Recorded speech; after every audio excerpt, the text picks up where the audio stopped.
Assalamualaikum warahmatullahi wabarakatuh. Manusia dilahirkan untuk menjadi makhluk sosial yang harus berinteraksi dengan manusia yang lainnya. Misalnya di dalam mencari nafkah, di dalam bekerja untuk memenuhi kebutuhannya sehari-hari, manusia biasanya berinteraksi, bekerja sama dalam satu tim untuk mewujudkan tujuan dari perusahaan atau instansi di mana dia bekerja. Saya pernah sharing bersama teman, dan teman mengatakan kepada saya, ada 4 tahapan, atau 4 golongan, atau 4 kriteria orang sukses. Saya penasaran, saya tanya, maksudnya bagaimana itu? Orang sukses yang nomor 4, dia menerangkan melalui nomor 4 ya, bukan yang nomor 1 dulu. Orang sukses yang nomor 4 bisa dikatakan sukses kalau dia sudah bisa bekerja dan mendapatkan penghasilan untuk memenuhi kebutuhannya sehari-hari. Itu yang nomor 4. Jadi seperti karyawan di sebuah perusahaan atau di instansi yang lain seperti itu. Itu namanya orang sukses yang nomor 4. Dia sudah bisa bekerja. Oke, saya paham ya, bisa kerja berarti karyawan. Terus orang bisa dikatakan sukses pada golongan nomor 3 itu adalah orang yang berpikir bagaimana dia akan mengembangkan kemampuan yang dia miliki. Misalnya, menjadi seorang wirausahawan, menjadi pedagang. Karena apa? Orang menjadi seorang wirausahawan dan pedagang, dia sudah bekerja atau memiliki perusahaan sendiri, walaupun kecil. Saya juga paham, berarti yang nomor 3 itu adalah misalnya kita punya usaha ya seperti buka bakso, buka mie ayam, terus buka kafe, dan yang lainnya ya. Kalau pedagang mungkin dagang mulai dari kecil, misalnya berdagang konter, dia punya konter seperti itu. Tapi orang tersebut bekerja di tempat itu sendiri, di tempat wirausahawannya, belum memiliki karyawan. Itu adalah sukses yang nomor 3. Dia sudah bisa, atau orang tersebut sudah bisa memiliki kewirausahaan dan atau menjadi seorang pedagang. Itu sukses yang nomor 3.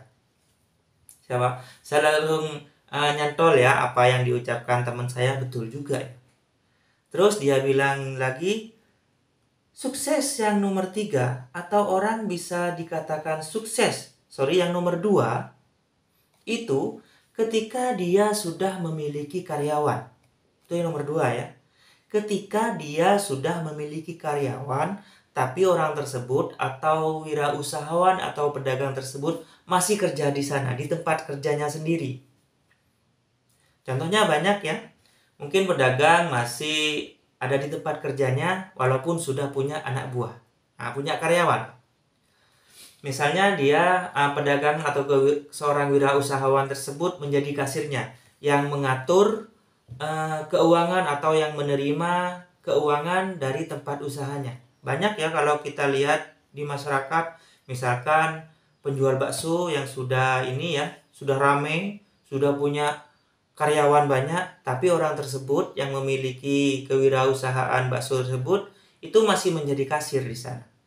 Itu sukses yang nomor 2. Jadi orang sukses nomor 2 gambarannya itu dia masih bekerja walaupun dia punya karyawan di tempat usahanya sendiri. Misalnya menjadi kasir atau menjadi manajer, menjadi kepala toko atau yang lainnya. Dia masih ikut campur atau ikut dalam proses tempat wirausahanya dilakukan. Seperti itu. Atau tempat perdagangannya dilakukan. Seperti itu ya. Itu yang nomor 2. Sukses yang nomor 1 itu biasanya orang bisa dikatakan sukses yang nomor 1 itu dia sudah tidak bekerja di tempat dia punya perusahaan atau punya tempat kerja. Dia sudah di rumah.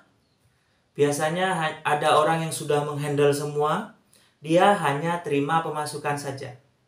Jadi tiap bulannya dia hanya terima pemasukan dari tempat kewirausahaannya dan tempat perdagangannya. Misalnya di sebuah kewirausahaan bakso. Jadi yang punya kewirausahaan bakso itu sudah di rumah saja. Karyawannya itu sudah ada yang namanya kasir, ada yang namanya tukang masak, itu semuanya ada di tempat toko bekerja. Jadi yang punya kewirausahaan bakso tersebut sudah di rumahnya, tinggal tiap bulannya menerima laporan pemasukan dari karyawannya tersebut. Dia sudah tidak ikut kerja. Seperti itu.